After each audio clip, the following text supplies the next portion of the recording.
Queria que você falasse um pouco de você, cara. Quem é a Sheila Guimarães? Então, a Sheila Guimarães sempre foi a filha do seu Benedito e da dona Célia, né, moradores do Itapema, desde que o meu avô, né, um fundador do Itapema mesmo, né, nós somos de lá, e eu falo sempre assim, que eu nasci novamente na parte da confeitaria, porque o meu ramo não tem nada a ver com a confeitaria, né? Eu trabalhava na área de logística portuária empresarial, estudei para isso. Nada a ver, né? Eu falo que assim, na minha pasta da faculdade tinha uma parte que a gente fazia logística, né? De insumos, isso tem a ver, porque a gente trabalha muito com insumos, a gente pega matéria-prima e transforma aquilo, né, num produto final para o cliente. E aí eu acho que é a única parte que tem a ver. Tirando isso, não tem nada a ver, porque a gente trabalhava com liderar a equipe de homem, mulher, portainer, empilhadeira, e gestão de frota, né? Tudo isso. Só que assim, eu amava o que eu fazia, era o que eu estudei, só que aí eu tive que me adaptar novamente, porque nesse meio do caminho eu perdi a minha mãe.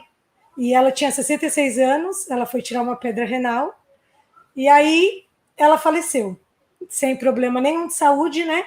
E nós lá em casa ficamos sem chão algum, né? Minha mãe é uma pessoa muito conhecida na cidade, meu pai também, pela história deles de voluntariar a vida inteira. Meu pai é capitão aposentado do bombeiro, também trabalhou muitos anos, né? Hoje ele fala que meu pai tem 81 anos. Hoje, 81 anos, super ativo, me ajuda muito também até hoje na loja. E assim, até hoje ele fala, eu sou bombeiro da época que salvava no braço. Que hoje, né? Hoje tem equipamento. Jet ski, né? Boia, um monte de coisa. Antigamente era o bombeiro do braço. E aí ele fala assim: era muito legal, né? Hoje evoluiu tudo, né? Claro, tem que evoluir. Mas assim, eu comecei fazendo bolo porque eu tive que parar tudo que eu fazia. Lá em casa somos em dois, eu e meu irmão Márcio. Quero mandar um beijão para ele. Te amo, meu irmão. Você é mais nova ou mais velha? Só a mais nova, com 46. E aí tem o meu irmão. E aí ele. Filha, mulher é mais apegada com o pai, né? Sim, sim, sim. Eu não sei se muitas pessoas são assim como nós lá em casa. Nós somos muito família e eu sempre fui muito mais apegada ao meu pai, claro, com a minha mãe junto, mas quando o pai precisa, ele procura mais a filha mulher, né?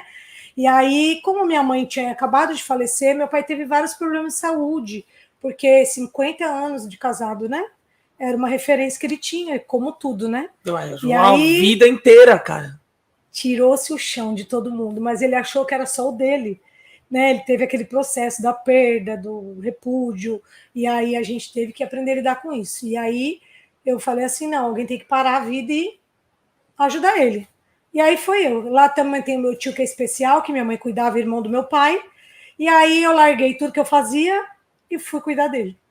E a gente conseguiu passar por esse processo, que demorou mais ou menos aí de 8 meses a 10 meses, de medicação, essa parte chata, sim, né, sim, do luto, que é complicado. Pô, mas ainda assim, tipo, entre aspas, assim, ainda foi rápido até, né? Porque, a vida inteira, né, cara? Hoje ele, assim, ele sente muita saudade de todos nós, é claro, porque nós somos muito família, mas eu digo assim, aquele processo de aceitação, ele veio aos poucos, né, do entendimento da perda, né, essas coisas vêm aos poucos, e aí ele conseguiu sair daquele buraco que ele estava entrando. Então, assim, a gente foi muito junto, assim, eu, meu irmão, tenho meus 2 filhos, o Matheus, a Giovana, então, assim, um foi ajudando o outro, e nós fomos nos ajudando. Teve esse processo, né? Eu acho importante falar isso, porque eu mesmo perdi minha referência como mulher, como mãe, como amiga. Eu tinha 2 escolhas, ou eu ia junto, ou eu saía daquele lugar. E levantava todo mundo, né? Levantava todo mundo. E eu sou cristã, né? Não por eu ser cristã que eu fiz tudo que eu fiz, não.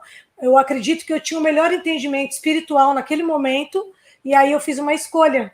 E eu acho que foi a melhor escolha da minha vida. E eu faria tudo de novo. Eu parei toda uma vida para cuidar deles, e aí deu super certo, porque ele foi melhorando gradativamente, um foi ajudando o outro, nós ficamos muito mais unidos do que nós já éramos, e aí meu pai ficou legal, eu falei, agora eu vou voltar a trabalhar, vou soltar currículo novamente, tal, só que, tipo assim, eu tinha uma base salarial bem legal, e aí o que estavam me propondo era muito inferior àquilo, mas eu sempre pensei assim, em realizar aquilo que eu me proponho a fazer o meu melhor.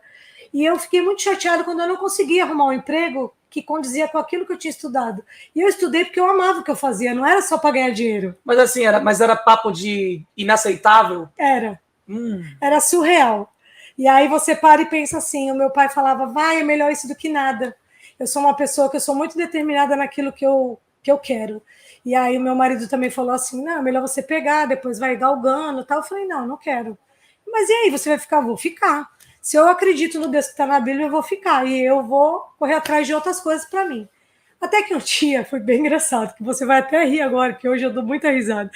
Eu falei assim, vou fazer bolo. Aí, tipo, na minha casa eu não tenho referência alguma na minha família de quem faz bolo. Quem conhece a minha história sabe. Eu moro em Itapema, que nem eu te falei, a vida inteira. Meus pais, tudo Itapema, sabe que a gente não tá falando história. E aí, como Sheila, você vai fazer bolo? Não tinha batedeira, nunca tive. E a minha mãe tinha uma batedeira e 2 assadeirinhas, que é de bolinho de furo. E aí eu fiz 2 bolos, eu lembro como se fosse hoje, fiz 10 bolos, eu tinha uma assadeira grande e uma pequena.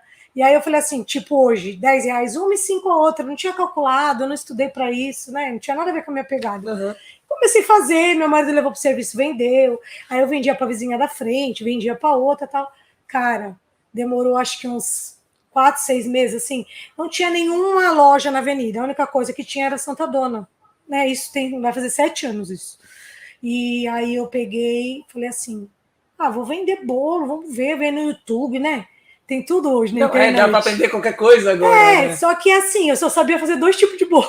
Quais eram? Tipo, chocolate e bolo de banana. Era o que eu sabia fazer. Tu sabia fazer os melhores, pô. Aí eu falei assim, eu acho que chocolate, joga um brigadeiro em cima, que brigadeiro a gente fazia em casa quando era criança. E o de banana, a receita do meu pai, aquele banana caramelizado, que até hoje a gente vende na loja. E aí, receita de família, que a gente tinha, mas eu nunca fiz bolo. Não, esses bolos de banana, torta de banana, já dá até um calor no coração, assim, sabe? Muito bom. E aí eu comecei, e assim começou a Sheila Guimarães Confeitaria. Foi assim que começou. E eu comecei vendendo para um, para outro. Quando eu fui dar conta, eu estava fazendo bolo, muito bolo, de tomar café. E é natural, quem é confeiteiro, estiver me ouvindo, ou quem tem alguém que conhece alguém que é confeiteiro, você começa a vender uma coisa, as pessoas começam a te perguntar, você faz docinho? Você faz salgado? Você faz bolo confeitado? Eu falei, cara, eu não faço nada, eu não sei. Eu só sei fazer esses 2 tipos de bolo. E aí, o que aconteceu? Eu falei assim pro meu marido, agora eu tô pegando esse dinheirinho, eu vou pegar e vou investir nisso, porque tá dando certo, né? E ficar com a batedeira em 2 formas não dá, né? Tem que, pô... Tinha que assar, eu fazia isso. Eu assava, tirava forno convencional. Era um trampo, tipo, triplicado, né? E o meu forno, ele era, além dele ser convencional, ele era de 4 bocas. Então tinha que fazer 2, tirar, aí virava, fazia 2. Mas, Sheila, por que você não comprava mais? Cara, sinceramente, eu não tinha dinheiro. Eu não tinha. O dinheiro que eu tinha custeado outras coisas. Meu filho estava estudando jornalismo na época. Não, você não tinha dinheiro para gastar naquilo, né? Não tinha, entendeu? Eu tinha outras prioridades, que era alimento, né? Pagar conta de água, de luz, que todo brasileiro tem no dia a dia. E aí eu falei assim, não, eu tenho que fazer um dinheiro. E aí quando eu consegui, eu fui para São Paulo, meu pai foi comigo, porque meu marido trabalhava na prefeitura ainda, ele não era aposentado. E aí meu pai foi comigo para São Paulo, aí eu falei, pai, como que nós vamos procurar para comprar esse tipo de coisa? Era muito engraçado, que a gente não sabia nem onde vendia. Aí a gente foi no Google. Não, mas assim, sério, eu também não sei o lugar que eu tenho que ir para comprar essas coisas, tipo... Porque não é seu ramo, né? É uma coisa nova, né? Aí joguei no Google, qual que é o lugar que a gente acha essas coisas mais com preço acessível e tal. Aí deu lá uma rua Paula Souza, jogamos no GPS, foi meu pai. Eu lembro como se fosse hoje, a gente carregando assadeira, eu comprei 20 assadeiras, aí consegui comprar uma batedeira, fiquei com 2, que era da minha mãe uma e uma minha, né? A tua mãe desapegou da dela, né? Não, agora é da Sheila, aí, não vou mais usar não. Aí, moral da história, foi muito engraçado, porque assim, deu muito certo.